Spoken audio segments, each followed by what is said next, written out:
Okay.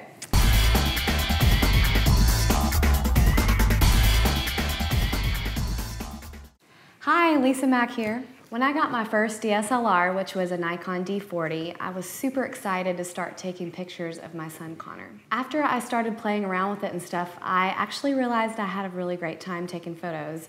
I'd go out in my backyard and take photos of the flowers and my fountain or trees and stuff, or the kids in the neighborhood playing around, and I was thinking, I really like this. So I decided to go ahead and get out there and start learning photography on my own. I started Googling things. I started to try to read the camera manual. I didn't know any of the lingo, all the technology and all of the equipment. The aperture, what does that mean? What lenses do? I didn't know anything. I was completely overwhelmed. So while there was a lot to learn, and there still is, there were a few things that I learned along the way as I was starting out that I wish I knew right in the beginning. I feel like it would have made my life a lot easier. You make me nervous when you... Scoot to your left. This way? Like an inch. My left? This way? Your left. This way. Like your butt, yep. Too much. Yeah. I don't remember where I was. Like I said earlier, I started out with a Nikon D40, which they don't make anymore. Like most technology, they're coming out with new cameras and new equipment every year. I just bought mine last year and I already feel like it's almost time to upgrade. There are plenty of good starter cameras out there. I've looked into some of them, and I know a Canon T3i is a good one, and also a Nikon 3200. They are great cameras for beginners, and they're actually really great on your pocket. But if you're looking to grow as a photographer, you may want to look into a more mid-range to high-range DSLR. So, some important tips to remember that will help you along the way. First of all are your lenses. I didn't know anything about lenses when I started. I got my camera and it came with a lens. And most of the DSLRs these days will come with what's called a kit lens. These lenses are great. They work great for taking photos, and they're better than any point and shoot or iPhone photo you'll ever get. Looking into lenses, they can be really expensive. They can be thousands of dollars. Not all lenses have to break the bank.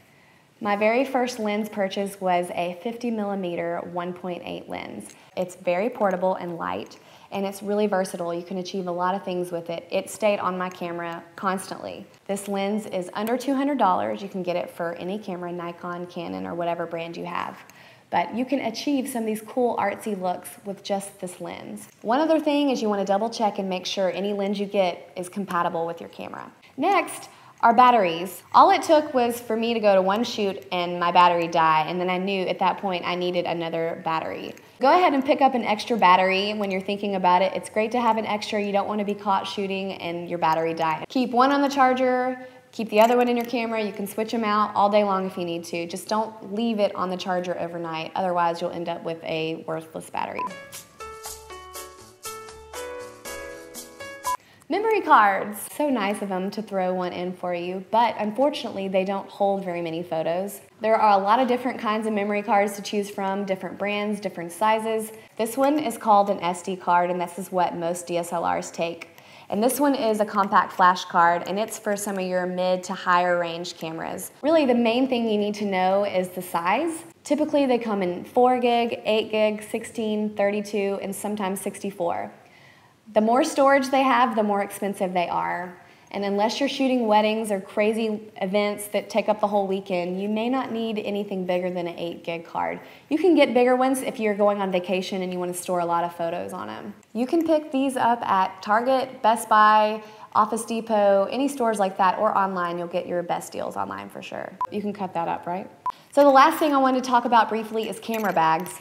Most DSLRs come with a small generic camera bag, which is great. I personally wanted to upgrade to something that was able to carry a little bit more equipment and was a little bit more versatile. If you're anything like me, you are on the go all the time, you're a mom, you've got a purse, you've got all these things, and you may want to look for a camera bag that fits your lifestyle a little bit better. I know that if you want something a little bit more attractive or more color friendly, you can get online and find all kinds of fashion-worthy bags that you'll love. But your DSLR is worth protecting, so invest in a good bag. Okay, so I hope these tips were helpful for you. You can subscribe to my YouTube channel, or you can go to DSLRmom.com and sign up to be a part of my newsletter. I will see you next week. Bye!